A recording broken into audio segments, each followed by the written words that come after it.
ఎన్ని అబద్ధాలు. ఇప్పుడు వారు ఇప్పుడే ఒక నిమిషం కింద మాట్లాడుతూ 50 టీఎంసీలు సముద్రంలోకి నదిలోకి వదిలారని చెప్పారు. వారి బుక్ ఇది, పేజ్ నెంబర్. ఎన్ని అబద్ధాలు. రే గోబల్స్ నిజంగా వాళ్ళకి అవార్డు ఇవ్వాలి అధ్యక్ష. Page number 19 paragraph 1, 2, 3, 4 paragraph 5. గడిచిన 5 ఏళ్లలో కన్నపల్లి, అన్నారం, సుందిల్లా 162 టీఎంసీలు లిఫ్ట్ లేచి 30 టీఎంసీల నీళ్లను గేట్లెత్తి కిందికి వదిలారు అని బుక్లో ఉంది.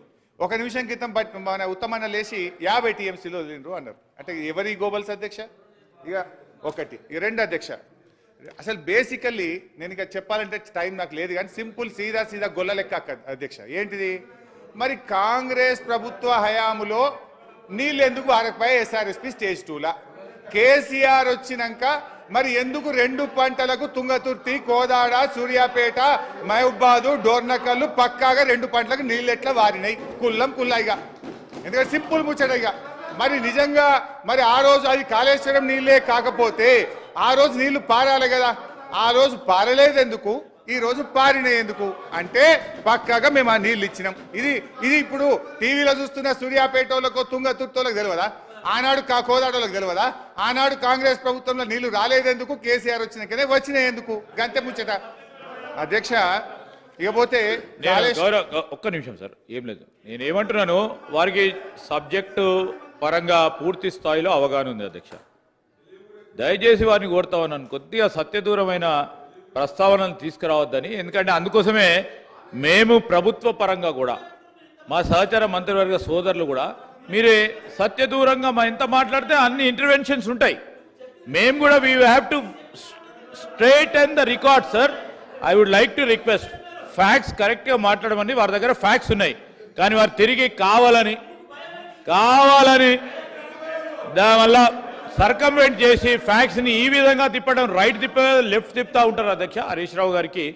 ఎందుకంటే సబ్జెక్ట్ పరంగా ఈరోజు మేము చెప్తా ఉన్నాం అధ్యక్ష. లెట్ సార్, మీరు చెప్పినట్టు confine to the subject sir. సబ్జెక్ట్తో కన్ఫైన్ అంటే ఏం కాదు, కానీ వారు సత్యదూరమైన మాటలు మాట్లాడినప్పుడు మా గౌరవ సహచార మంత్రివర్గులు అందరూ ఇంటర్వెన్షన్ కావాల్సి వస్తుంది ప్రభుత్వ పరంగా. మీరు ఏదంటే మాట్లాడితే మేము వినుకుంటూ ఉండలేము కదా సార్.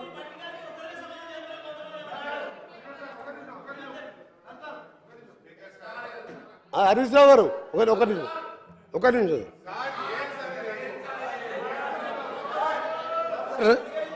వారు గౌరవ ఇరిగేషన్ శాఖ మంత్రి గారు అప్పటిగా పనిచేసినప్పటికీ మా దగ్గర బ్రాహ్మణవెల్లంలో ఉదయ సముద్రంలో ఇరిగేషన్ ప్రాజెక్ట్ సార్ 80% అయిపోయింది. 200 కోట్లు పెడితే దాదాపు 1,00,000 ఎకరాలు నీళ్ళు వచ్చే ప్రాజెక్టు. 100 సార్లు మొదటిసారి మాజీ ముఖ్యమంత్రి గారు ముఖ్యమంత్రి ఉన్నప్పుడు 100 సార్లు ఇదే హౌస్లో అడిగితే 2 సంవత్సరాలు అడిగాం. ఆ తర్వాత రాజగోపాల్ రెడ్డి గారు పోయినసారి ఎమ్మెల్యే గారు 100 సార్లు అడిగినాం. 200 కోట్లు పెడితే 1,00,000 ఎకరాలు నీళ్ళు వస్తాయా అంటే ఇలా చేతులు రాలే. వీరు మాట్లాడుతుంది సార్, గౌరవ హరీష్ రావు గారు మాట్లాడేది ఈడికెళ్ళంట సూర్యాపేటకు నీళ్ళు తీసుకుపోయినంట. మూసీ నీళ్ళు సార్, పిల్లాయిపల్లి కాలువ 350 కోట్ల రూపాయలు శాంక్షన్ చేపించి 5 ప్యాకేజీలు చేసి అప్పుడున్న 5 ఎమ్మెల్యేలు పంచుకుంటే ఇప్పటికి పూర్తి కాలేదు సార్. ఈయన గోదావరి నీళ్ళు ప్రాణాయిత అక్కడికి వెళ్ళి సూర్యాపేట తీసుకొచ్చినట్టే మీరు నమ్మాలి. నల్గొండ జిల్లా పోదాం సార్, అడుగుదాం అక్కడ పోయి. ఇంకొక చిన్న ప్రశ్న సార్, ఒక నిమిషం సార్. అయినా మీ ద్వారా టీఆర్ఎస్ పార్టీ సభ్యులను కోరుతున్నా, గౌరవ మాజీ ముఖ్యమంత్రి గారికి జన్మదిన శుభాకాంక్షలు తెలియజేసుకుంటూ వారు వచ్చి మాట్లాడితే మంచిగా ఉంటుంది సార్. ఈయన పోస్ట్ మ్యాన్, ఈయన ఏం చేస్తాడు సార్? ఈయన హరీష్ రావు ఏంది పైసలు కలెక్షన్ చేస్తాడు పనుకొస్తాడు. ఈయనకి సబ్జెక్ట్ ఉందా?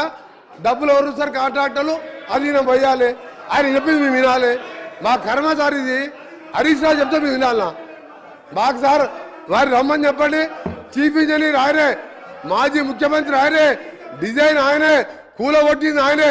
ఈయన కలెక్షన్ పాయింట్ డబ్బులు తీసుకొచ్చి 3 సంచులు మార్చింది. ఆయన మాట్లాడుతూ మేము వింటాం సార్.